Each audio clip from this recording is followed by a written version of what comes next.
For more on this, we're joined by Sherr, editor-at-large at CNET. Thank you for joining us, Ian. So exactly why are some people taking issue with this new Amazon feature? A lot of it is down to the way Amazon dealt with this, right? They had this really smart idea, which is that a lot of our devices these days are sitting at the edge of our Wi-Fi, right? You think of, for example, my smart camera on the edge of my home, or maybe my Ring doorbell, which Amazon owns, or even a tile tracker, right? That's helping me track all of my devices, kind of like Apple's AirTags are trying to do. All of those often sit at the edge of our networks. And Amazon thought, well, wait a minute. A lot of us live in neighborhoods where there's a bunch of Wi-Fi. We just don't have access to it, and it's our neighbors. And so what they've done is that they've created this system called Sidewalk, where all of the different Amazon devices can actually talk to each other, primarily using Bluetooth, but other radio waves, and be able to actually share internet connections with one another. Now, it's not like surfing the web with your neighbor's internet, although that would be a problem in and of itself. It's more like if I got an alert someone was in my front door and my Ring doorbell didn't have access to the internet. If my neighbor had a Ring doorbell, it would be able to share that internet with mine and say, hey, there's someone waiting at my front door.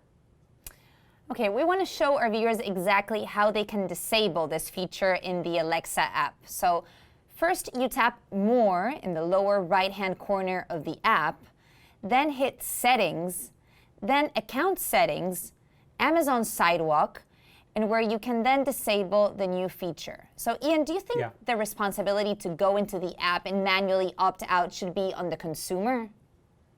That is the key thing, right? We think about why there's controversy around this, aside from sharing your Wi-Fi and all of those types of conversations that we would have, even though Amazon says it's secure and safe.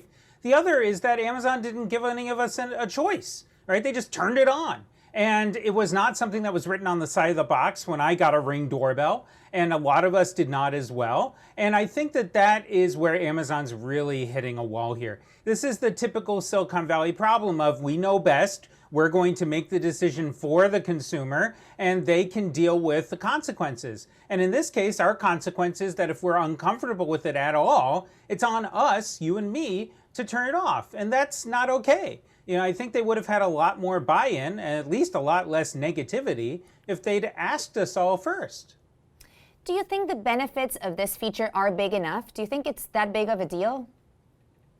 You know, I can't tell right now. We're still in the very early stages, right? I mean, this thing literally has only just been starting to turn on. The promise of it is really fascinating. And if you think of what Apple's AirTags do, part of why that system is so interesting in and of itself, right? Those little coin-shaped trackers that they sell for 29 bucks a piece or $99 for 4 of them, is that they use the Find My network that's built around all of the iPhones and iPads and Macs out there. There are a lot of them out there, so they don't need to worry about internet connections in order to find stuff. It's a lot harder when you're dealing with like a Ring doorbell and suddenly my internet goes out. So I get why Amazon's doing this. I think the struggle they have is proving to all of us that it's worth it.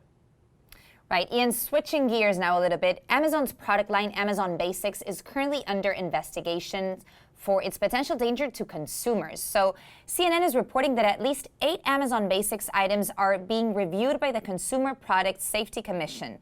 And people maybe don't know, but CPSC has pretty limited power when it comes to power oversight. So do you think we can see any recalls stem from all of this?